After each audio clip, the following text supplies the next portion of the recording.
Aquí estamos de regreso con más de Revirados. Rocío ya viene para el próximo bloque, pero bueno, ahora vamos a avanzar para el momento de los temas internacionales.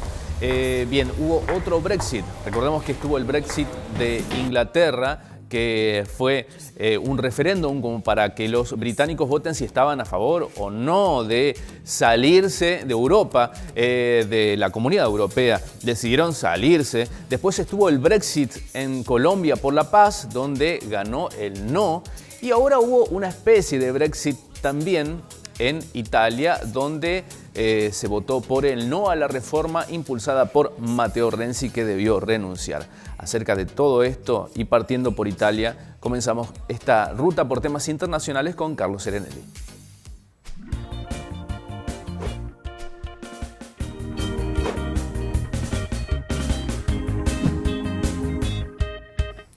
Muy buenos días, y así es, no le están saliendo bien a los gobiernos del mundo que han convocado a lo largo de este año a referéndums. Los 3 intentos ha fracasado lo que pretendía que se aprobasen los gobiernos que impulsaron esos plebiscitos, y este último caso es precisamente el de Italia, donde el domingo concurrieron a las urnas para pronunciarse sobre un proyecto de reforma constitucional impulsado por el gobierno y que fue una derrota para esa propuesta. Ante esto, el primer ministro italiano Matteo Renzi, a quien estamos viendo en imágenes, anunció que iba a dimitir, pero aplazó su salida del poder para garantizar la aprobación de la Ley de Presupuesto 2017. En un principio, el primer ministro italiano Matteo Renzi iba a presentar ayer su renuncia tras el triunfo del no en el referéndum sobre la reforma constitucional realizado el domingo pasado. Pero el presidente de Italia, Sergio Mattarella, le pidió que postergue esa decisión.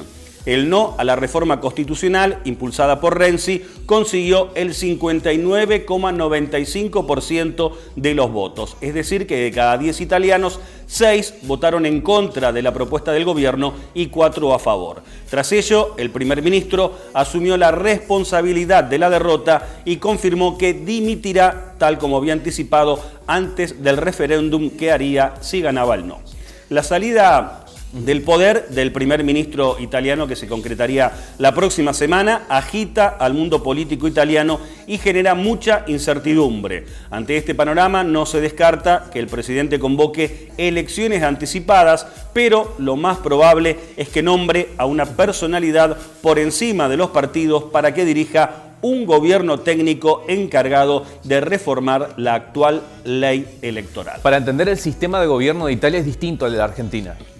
Efectivamente, allí tiene el poder, casi todo está en el primer ministro, no en el presidente. Es en realidad quien toma las decisiones de fondo del gobierno, reestructuraciones y demás medidas, y por eso el peso que tiene esa figura del primer ministro ahora renunciante en Italia, y por lo tanto este clima de incertidumbre que se genera ante su salida después de esa derrota en el plebiscito. ¿Y a qué se debe este no que votó la gente, Carlos? Fundamentalmente, tal vez no tenga tanto que ver con lo que se proponía en ese plebiscito en sí, sino con una situación de descontento generalizado que hay en Italia, principalmente por la situación económica. Esta reforma constitucional que impulsaba el gobierno proponía sobre todo agilizar el tratamiento y la aprobación de las leyes en el Congreso, y le quitaba poder al Senado, que prácticamente dejaba de ser una cámara legislativa. Todo iba a pasar casi exclusivamente por la Cámara de Diputados. Quienes se oponían a esta reforma decían que esto otorgaba demasiado poder al presidente y al primer ministro de ese país, a Matteo Renzi.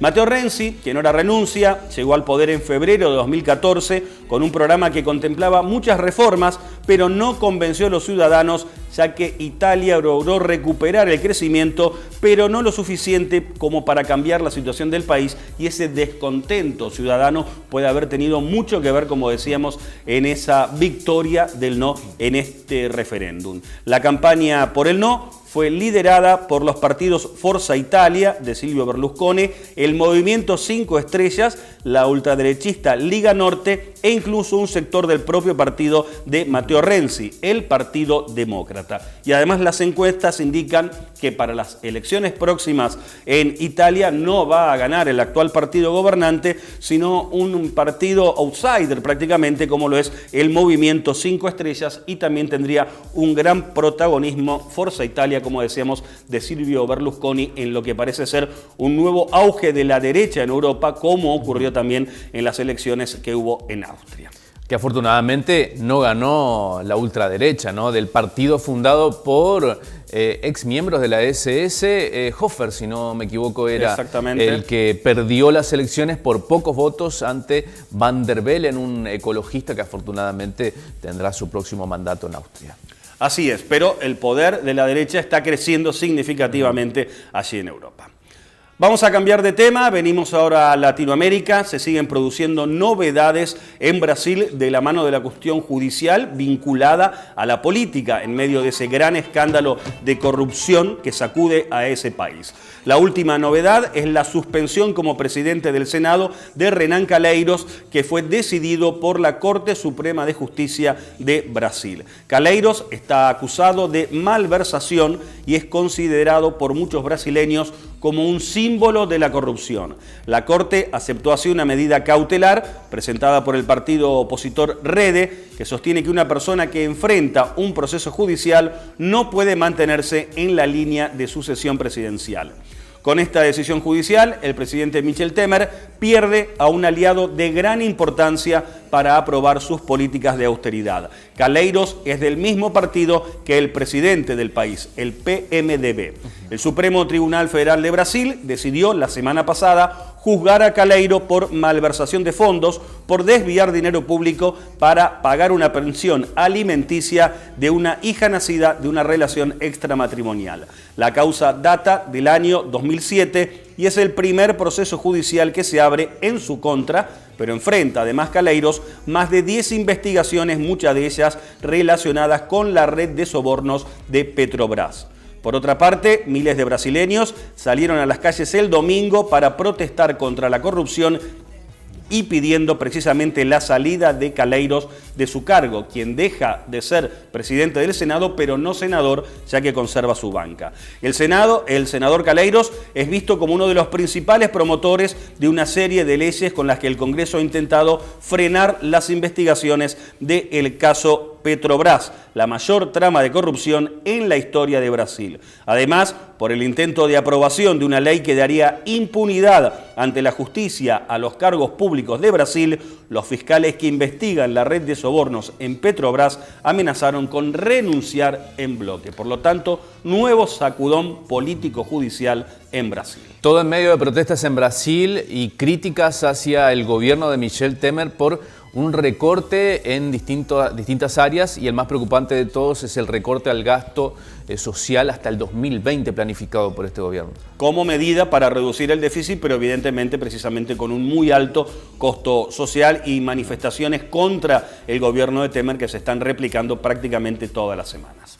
Cambiamos de tema, nos vamos ahora a Venezuela, donde no están más tranquilas las cosas que en Brasil, sino más bien todo lo contrario. Allí la crisis política es aún mayor, con una incertidumbre total sobre lo que puede ocurrir con el gobierno de Nicolás Maduro, y dos cuestiones importantes: por un lado el tema del Mercosur y por el otro lado el tema del diálogo con la oposición. Sobre la primera de estas cuestiones, Venezuela fue suspendida la semana pasada como miembro pleno del Mercosur, una decisión adoptada por todos los demás miembros del bloque, aunque con divergencias. Uruguay sostiene que Venezuela sigue integrando el Mercosur con voz pero sin voto, una opinión que no es compartida por los otros integrantes del Mercosur. Ante esa decisión, Venezuela inició ayer los trámites para activar un mecanismo de resolución de controversias en el Mercosur, con el objetivo de revertir su suspensión del bloque y que se le reconozca la presidencia rotativa del grupo. La suspensión se produjo al cumplirse el jueves pasado el plazo de 3 meses que le dieron al gobierno de Nicolás Maduro